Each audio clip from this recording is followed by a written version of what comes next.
आप देख रहे हैं भरतपुर राजस्थान से लाए गए ऑनलाइन फ्रॉड के 6 आरोपी। दिल्ली की साइबर टीम के द्वारा राजस्थान के भरतपुर के रहने वाले 6 आरोपियों को फर्जी आईडी से सिम लेकर बैंक खातों का उपयोग करके ऑनलाइन धोखाधड़ी के आरोप में गिरफ्तार किया गया है, जिनके नाम हैं वारिस 28 साल, रईस 22 साल, अन्य खान 21 साल, मुफीद 30 साल, वाहिद 23 साल, अकरम 21 साल। इनके कब्जे से 17 मोबाइल, 2 ATM, चेकबुक बरामद किया गया है।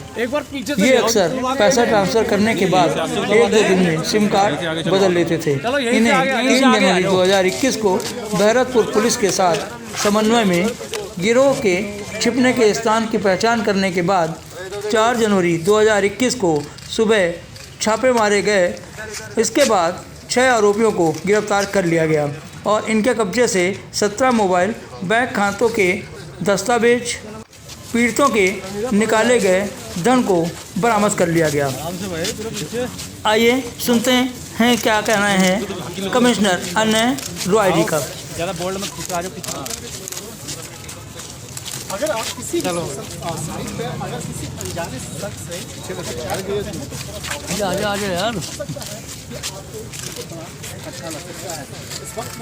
साइबर ने एक महत्वपूर्ण कार्रवाई करते हुए भरतपुर राजस्थान से 6 लोगों को अरेस्ट किया है।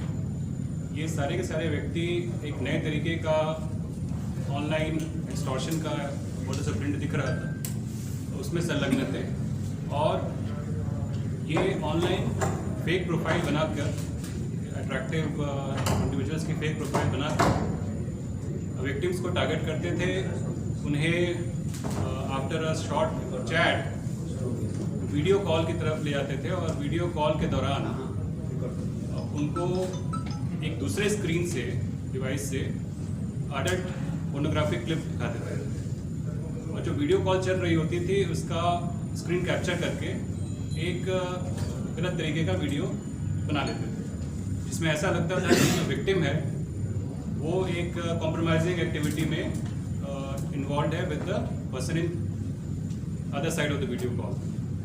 और इस वीडियो को यूज़ करके फिर उससे पैसे एक्सटॉर्ट करते थे, या तो डायरेक्टली ये कहते हुए कि इसको हम आपके फ्रेंड्स और रिलेटिव्स को शेयर कर देंगे, या फिर वो कुछ केसेस में देखा गया कि ट्रू कॉलर पे अपने आप को दिखाते थे कि ये जो OTTs हैं, बड़े प्लेटफॉर्म्स हैं यूट्यूब वगैरह, इनके लीगल ऑफिसर्स हैं और उन्होंने इसको नोटिस किया है इस तरह के वीडियो को और they will be reporting it to the police, otherwise penalty के नाम पे आप पेमेंट कीजिए।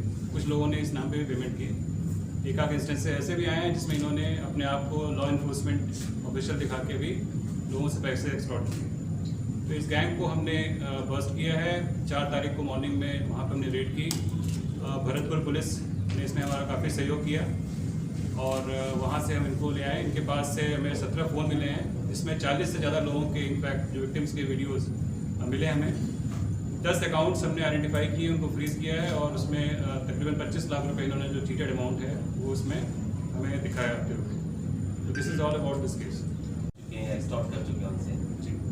इसके बारे में बताना चाहूँगा कि ये जो लोग हैं मेवात का जो क्षेत्र है, ट्राई जंक्शन, UP, राजस्थान और हरियाणा का, वहाँ से ऑपरेट कर रहे हैं और इससे पहले ये सेम इस क्षेत्र से QR कोड बेस्ड फ्रॉड्स में लोग इन्वॉल्व हैं। तो पिछले साल सितंबर अक्टूबर में कंसर्टेड एफर्ट में दिल्ली पुलिस ने वहाँ लगातार रेड की और इस MO जो QR कोड वाला MO था उस पर एक्शन लिया। कुछ लोग उसमें से शिफ्ट कर गए इस पर्टिकुलर न्यू MO में, जिसमें एक्सटॉर्ट कर रहे हैं लोगों से पैसे। तो कंप्लेंट्स हमारे पास नवंबर के आसपास आनी शुरू हुई इसमें और तकरीबन 12 कंप्लेंट्स में हम लोग इस पर काम कर रहे थे। ये जो ग्रुप है जिसको हमने अरेस्ट किया, ये डायरेक्टली इसमें से जो मैक्सिमम कंप्लेंट्स हैं उस पर इन्वॉल्व है।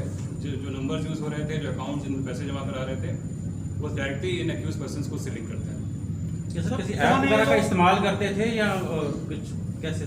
देखिए, मैं बता रहा था आपको कि सोशल मीडिया पे एक अट्रैक्टिव इंडिविजुअल की फेक प्रोफाइल बनाते थे और रैंडम लोगों को टारगेट करते थे।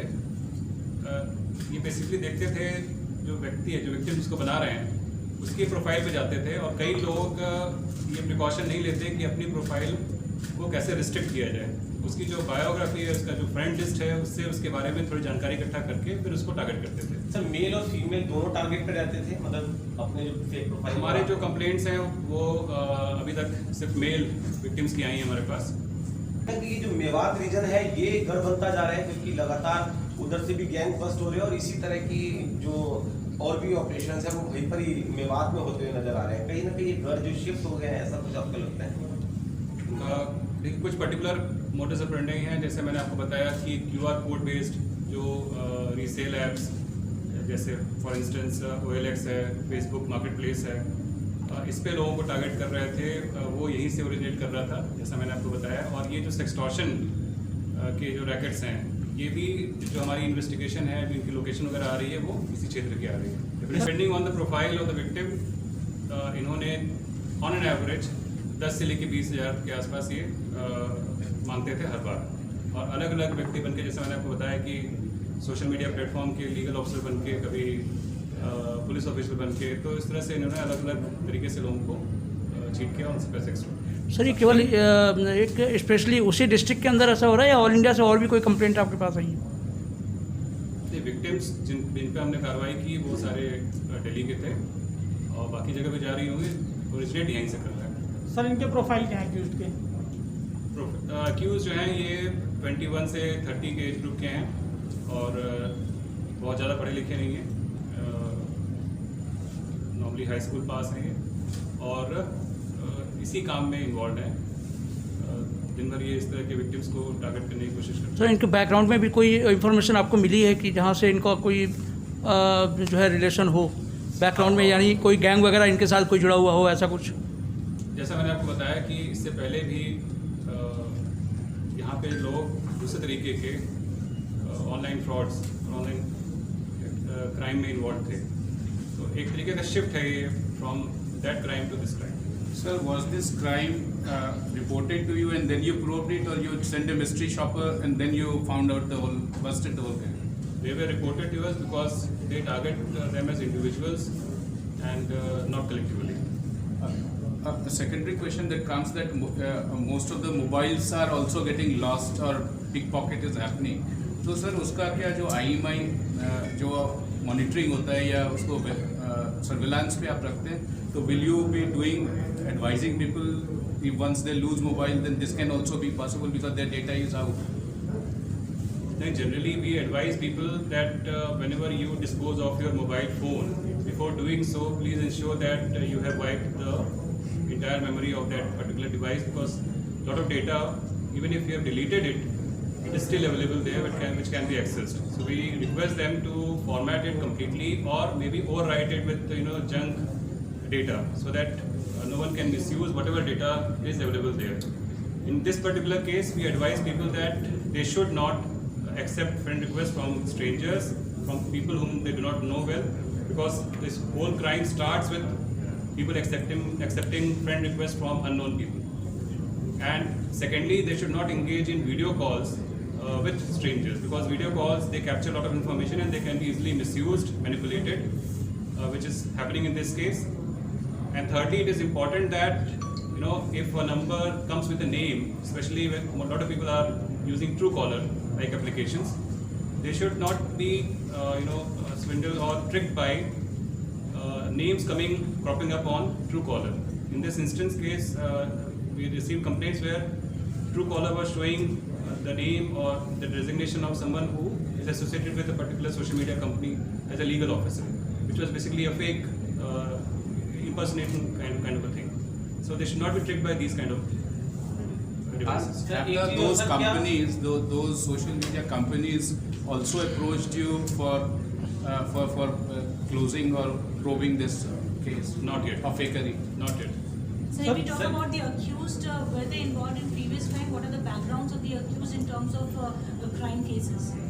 That we are looking into it because they have been apprehended the day before yesterday. So we are working at all the. सच का महिलाएं भी गिरफ्तार हुई हैं? जो प्लेटफॉर्म है वो कौन-कौन से थे? क्या फेसबुक, व्हाट्सएप किस थ्रू कर रहे थे, किस जरिए? Primarily Facebook के थ्रू टारगेट कर रहे थे. इनिशियल फ्रेंड रिक्वेस्ट वहीं से एक्सेप्ट कराते थे. उसके बाद they shifted to Messenger for chat For people who are not very familiar with Messenger, they shifted to WhatsApp and including WhatsApp calling. So primarily Facebook Messenger and WhatsApp calling was used. Sir क्या वो awareness वाली चीज बता दें कि और लोगों के साथ ऐसा ना हो तो क्या गलती कर रहे थे ये लोग जो आगे लोग ना करें? जी बिल्कुल, धन्यवाद। देखिए हिंदी में बताऊंगा। सबसे पहले और सबसे जरूरी चीज़ है कि किसी भी अनजान व्यक्ति से फ्रेंड रिक्वेस्ट न एक्सेप्ट करें। ऐसे किसी व्यक्ति को जिसको आप अच्छे से नहीं जानते हो, उससे अगर आप फ्रेंड रिक्वेस्ट एक्सेप्ट करते हैं तो आप उसको बहुत ज़्यादा एक्सेस प्रोवाइड कर रहे हैं अपने पर्सनल डेटा को देखने का। दूसरी जरूरी चीज़ ये है कि किसी भी अनजान या जिसको आप अच्छे से नहीं जानते हो उस व्यक्ति के साथ वीडियो कॉल में ना इंगेज करें। वीडियो कॉल्स को इजीली मैनिपुलेट और ऑफ किया जा सकता है, इसके बाद वो आपको ब्लैकमेल कर सकता है उसको लेके। तीसरी जो महत्वपूर्ण चीज़ मैं बताना चाहूँगा कि कई लोग ट्रू कॉलर जैसे एप्लीकेशंस को यूज़ करते हैं, वहाँ पे भी सामने वाला व्यक्ति अपनी आइडेंटिटी को मैनिपुलेट कर सकता है और अपने आप को किसी लीगल एंटिटी से जुड़ा हुआ दिखा सकता है और आपको एक्सटॉर्ट कर सकता है आपसे पैसे पेनल्टी के नाम पे या केस को क्लोज करने के नाम पे। इन चीज़ों का ध्यान रखें। जब भी आपके साथ ऐसा कुछ होता है तो आप उस ब्लैकमेल की वजह से सकम न करें। आप जो एक्सटॉर्शन की डिमांड है उसको पे मत करें, क्योंकि पहली चीज़ कि इससे उनको और बढ़ावा मिलेगा। दूसरा, ये ज़रूरी नहीं है कि उसके बाद वो आपको परेशान करना बंद कर दें। इसलिए इम्पॉर्टेंट है कि आप तुरंत इसको रिपोर्ट करें। रिपोर्ट करते समय ये इंश्योर करें कि आपके पास सफिशिएंट एविडेंस आप कैप्चर कर लें, जो स्क्रीनशॉट है, जो उनके नंबर्स हैं, जो अकाउंट जिनमें उन्होंने पैसे की डिमांड की है, वो सारी चीज़ें कैप्चर करके आप रिपोर्ट कर सकते हैं। ऑनलाइन साइबर क्राइम रिपोर्ट करने की सुविधा अवेलेबल है cybercrime.gov.in पे। आप वहाँ पर रिपोर्ट कर सकते हैं या फिर अपने नज़दीकी पुलिस स्टेशन में जाकर रिपोर्ट कर सकते हैं। Sir, you advised that 10 accounts have been identified, and would you be able to give the ballpark figure of the money that has been? 25 lakhs. Thank you.